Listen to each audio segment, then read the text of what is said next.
Pedro, Ginoo, unsa may among pagkaiminan kung asa may padulong kung wala ka?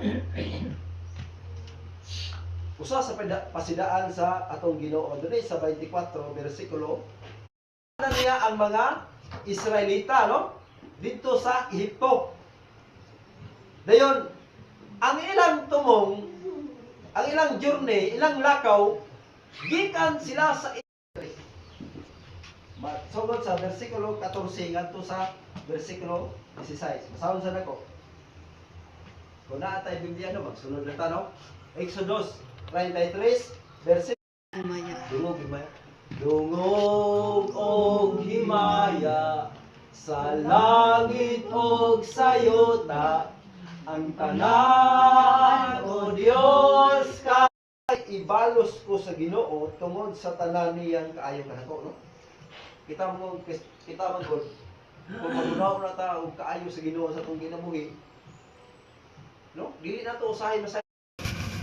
Malipayon ang Kristohan, isang daghan alang tuson, sa pag-alagad magapadayon. Ringon kaniya, Ananias, nganong nagpatintal ka man ni Satanas, og namaka ka sa Espiritu Santo, pinaagi sa pagtipig sa halin sa katigiyunan. Ipanggato niya, o siya gilipay ko, siguro ko ang pagdaog. Ba? Ya, akong testimonyo karon o kadaugan.